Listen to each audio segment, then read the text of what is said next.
Poco después de la caída de Francia, y mientras la derrota del Reino Unido y la victoria de la Alemania nazi se tornan más y más probables, el dictador alemán Adolf Hitler organiza una conferencia con políticos eslovacos.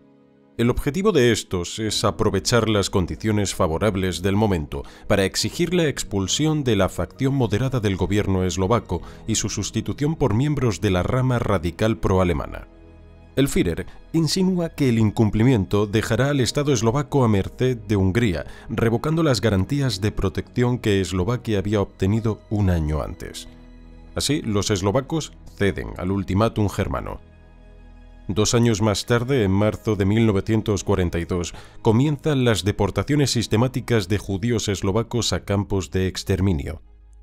Entre marzo y octubre de 1942, las autoridades eslovacas concentran a unos 58.000 judíos eslovacos en campos de trabajo y concentración, desde los que son deportados a los campos de exterminio de la Polonia ocupada por los alemanes. Entre ellos se encuentra Helena Citronova. Helena Citronova, hija de padres judíos y con 3 hermanos, nació el 26 de agosto de 1922 en Humene, entonces parte de Checoslovaquia. Su padre era cantor y como a Helena no solo le gustaba cantar, sino también bailar, su hermano mayor bromeaba diciendo que un día la llevarían a Praga para que ejercitara su talento. En 1934, Rosika, la hermana de Helena, y su marido emigraron a Palestina.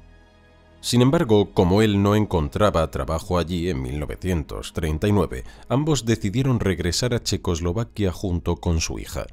Todo esto a pesar de que los judíos de Palestina les habían advertido diciéndoles: ¿Qué? ¿Estáis locos? Se avecina una guerra. Cuando la familia se dio cuenta de su error, ya era demasiado tarde. La Segunda Guerra Mundial comenzó el 1 de septiembre de 1939, cuando la Alemania nazi invadió Polonia. En abril de 1940 se aprobó en Eslovaquia la primera ley de arianización, que significaba la confiscación de los bienes de propiedad judía y la exclusión de los judíos de la economía. Esto estaba justificado por el estereotipo reforzado por la propaganda de que la comunidad hebrea obtenía su riqueza oprimiendo a los eslovacos.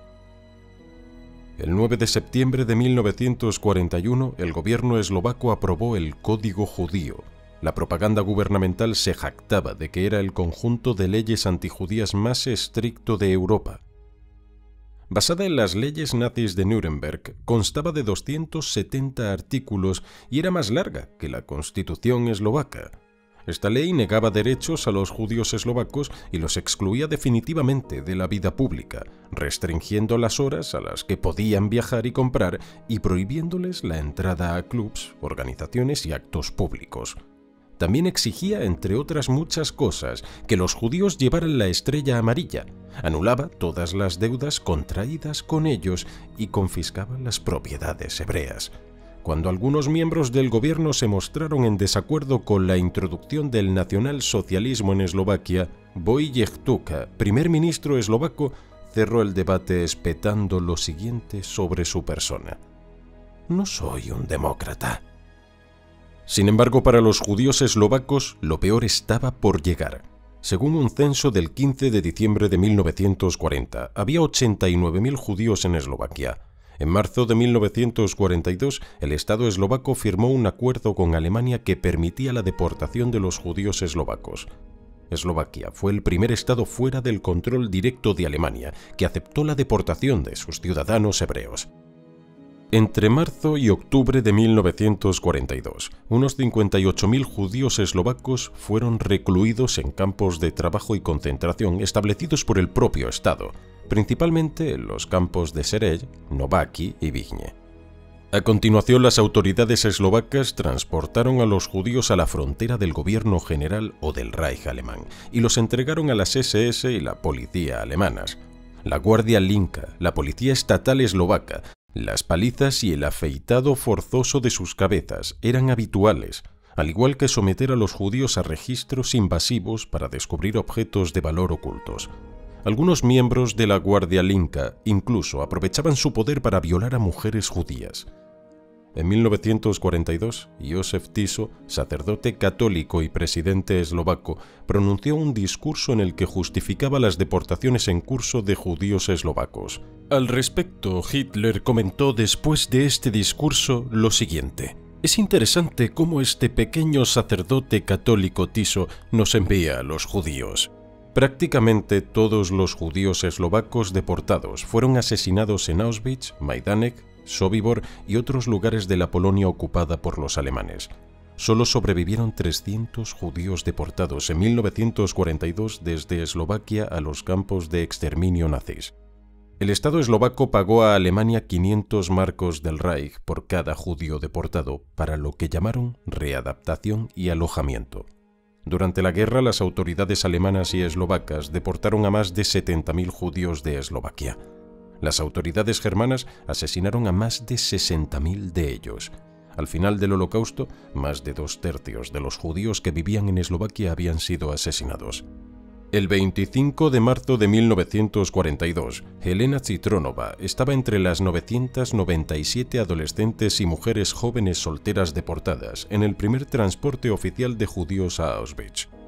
Las autoridades eslovacas les dijeron que se irían a trabajar para el gobierno por solo unos meses, pero los eslovacos vendieron a las niñas y mujeres judías a los alemanes por 500 marcos del Reich, alrededor de $200 cada una, como mano de obra esclava. El 26 de marzo de 1942 llegaron a Auschwitz. Al principio, Helena trabajó en una unidad de comando al aire libre demoliendo edificios y removiendo escombros. Dormía sobre paja plagada de insectos y observaba aterrorizada cómo las otras mujeres a su alrededor comenzaban a perder la esperanza y morir.